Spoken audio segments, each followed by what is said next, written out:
এবার আবহাওয়ার খবরের দিকে নজর রাখতেই হবে, কারণ ঘূর্ণিঝড় মন্থার পরোক্ষ প্রভাব বাংলায়। দুই বঙ্গে ভারী বৃষ্টির পূর্বাভাস রয়েছে। বৃহস্পতিবার পর্যন্ত দক্ষিণবঙ্গে বিক্ষিপ্ত ভারী বৃষ্টি, কলকাতাতেও বিক্ষিপ্ত বৃষ্টির পূর্বাভাস রয়েছে।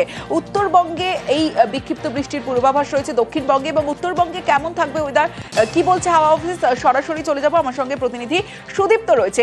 সুদীপ্ত, হাওয়া অফিস কি বলছে? পরোক্ষ প্রভাব তো পড়ছে, বৃষ্টি হচ্ছে বিভিন্ন উপকূলের জেলাতে। উত্তরবঙ্গ এবং দক্ষিণবঙ্গে কেমন থাকবে, কতদিন এই ওয়েদার থাকবে, কি জানা যাচ্ছে?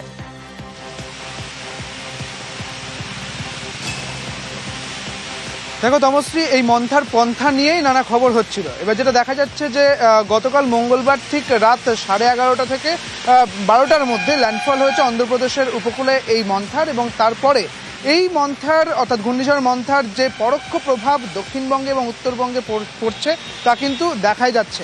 আবহাওয়া দপ্তর যেমনটা জানিয়েছিল যে দক্ষিণবঙ্গের উপকূলের জেলাগুলিতে অর্থাৎ উত্তর এবং দক্ষিণ 24 পরগনা, পূর্ব এবং পশ্চিম মেদিনীপুর এবং একই সঙ্গে হুগলি, কলকাতা, এই সমস্ত জেলা এবং দক্ষিণবঙ্গের প্রায় সব জেলাতেই অর্থাৎ বর্ধমান, বাঁকুড়া, বীরভূম, এই সমস্ত জেলাতেই কিন্তু আজকে আংশিক মেঘলা এবং তারই সঙ্গে বৃষ্টিপাত, ভারী বৃষ্টিপাতের কথা বলেছে আবহাওয়া দপ্তর। এবং সেই মতো কলকাতাতে দেখা যাচ্ছে একেবারে কিন্তু বৃষ্টিপাতের ছবি উঠে আসছে, এবং একই সঙ্গে বৃহস্পতিবার পর্যন্ত এই বৃষ্টিপাত চলবে দক্ষিণবঙ্গের প্রায় সমস্ত জেলাতেই, এমনটাই বলছে আবহাওয়া দপ্তর, এবং বজ্রবিদ্যুৎ সহ বৃষ্টিপাতের সম্ভাবনার কথা বলছে। এবং অন্যদিকে উত্তরবঙ্গের ক্ষেত্রে যদি যাওয়া যায়, তাহলে উত্তরবঙ্গের ক্ষেত্রে দার্জিলিং, কালিম্পং, জলপাইগুড়ি, আলিপুরদুয়ার, এই সমস্ত জেলাতেই ভারী বৃষ্টিপাতের সম্ভাবনার কথা বলেছে আলিপুর আবহাওয়া দপ্তর। সেটা বৃহস্পতিবার সেই ভারী বৃষ্টিপাত হবে, এবং একই সঙ্গে শুক্রবারেও কিন্তু অতি ভারী বৃষ্টিপাত হতে পারে দার্জিলিং, কালিম্পং, জলপাইগুড়ি এবং আলিপুরে, উত্তরবঙ্গের জেলাগুলির ক্ষেত্রে। তমশ্রী। বেশ সুদীপ্ত।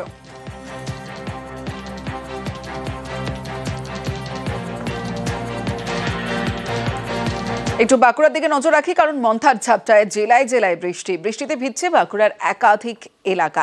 যে ছবি আপনারা দেখছেন বাঁকুড়ার ছবি, এবং বৃষ্টি চলছে, অতি ভারী বৃষ্টির শঙ্কা রয়েছে। সরাসরি চলে যাব, আমার সঙ্গে প্রিয়ব্রত গোস্বামী রয়েছে, প্রিয়ব্রতর সঙ্গে কথা বলবো। প্রিয়ব্রত, এই সময় পাকা ধান ওঠানোর সময়, আর সেই সময় বৃষ্টি, একদিকে কি পরিস্থিতি সেখানে, আর এই বৃষ্টি যদি আরও হতে থাকে তাহলে তো চাষের একটা ক্ষতির সম্ভাবনা রয়েছে।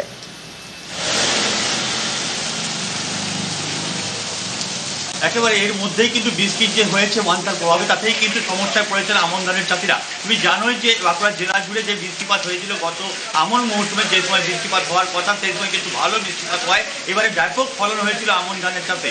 কিন্তু এই মন্থার প্রভাবে পাকা ধানে যেভাবে বৃষ্টি হচ্ছে, তাতে কিন্তু এর মধ্যেই মই পড়েছে পাকা ধানে। বাঁকুড়ার যে বিস্তীর্ণ এলাকা, পাত্রসাহেব, ইন্দার, চতুর্পুর সহ যেখানে প্রচুর পরিমাণে চাষ হয়, ধান চাষ হয়, সেই এলাকায় কিন্তু মূলত প্রভাব পড়েছে, এবং সেখানে চাষিরা কিন্তু ইতিমধ্যেই দিন গুনছেন যে কিভাবে এই পাকা ধান তুলবেন তারা বাড়িতে, কেননা এর মধ্যেই যে শীত পাকা ধানের সেই শীত কিন্তু মাটিতে গড়ে গেছে, এবং মান্থার প্রভাবে এখনো কিন্তু ব্যাপক পরিমাণ বৃষ্টি হচ্ছে জেলা জুড়ে, এবং এই বৃষ্টিটি আগামী দিনে আরো কন্টিনিউ করে আরো 2-3 দিন যেভাবে পূর্বাভাস রয়েছে, সেক্ষেত্রে কিন্তু আমন ধানের ব্যাপক ক্ষতির আশঙ্কা করছে। এই মুহূর্তে বাঁকুড়া জেলায় কিন্তু খুব জোরে মুষলধারে বৃষ্টি কিন্তু শুরু হয়েছে। অন্যদিকে যে ছবি আপনাদের দেখাচ্ছি, মন্থার প্রভাব, মন্থারের আর ঘূর্ণিঝড় মন্থার পরোক্ষ প্রভাবে বৃষ্টি, অসময়ের বৃষ্টিতে বিপদে কৃষকরা। ফসল বাঁচাতে ত্রিপলে ঢাকা হচ্ছে জমি।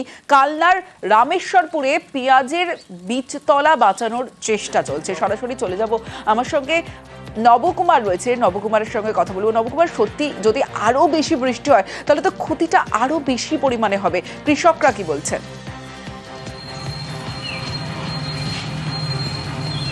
একদমই তাই। দেখো, বিষয়টা হচ্ছে তমশ্রী যে এইখানে যে এগ্রিকালচার বেসের এলাকা হচ্ছে কালনা, সেখানে রীতিমতনভাবে জমিকে রীতিমতন তারা লালন পালন করে তাদের সংসার সমর্থ চলে। কিন্তু এই যে বীজতলা, যে এই যে চাষ তো একটা সময়ের ওপর নির্ভরশীল, এবং সেই সময় যদি সময় মতন না করতে পারে, সেই জন্য সেই গাছের চারাকে বাঁচাবার জন্য তারা তিরপল দিয়ে রেখে দিয়েছে, যে কোনো সময় ভারী বৃষ্টি হতে পারে, এবং এর ফলবর্তীকালে তাদের যে চাষের খরচাও বাড়ছে। কিন্তু কিছু করার নেই, আগের বছর ভালো দাম পেয়েছিল পেঁয়াজ চাষে, সেই জন্য তারা চাইছে যে এবছরও কোনো মতে যদি তারা এই চাষটাকে ঠিক সময় মতন চারা সাপ্লাইটা করতে পারে, তাহলে তাদের রীতিমতন ভালো একটা পয়সা আসবে। কিন্তু তাদের পয়সা খরচ হোক, কিন্তু এই মন্থার প্রকোপে যে বৃষ্টি হতে পারে তারই আশঙ্কায় তারা রীতিমতন তিরপল দিয়ে ঢেকে রেখেছে রামেশ্বরপুর এলাকার চাষিরা।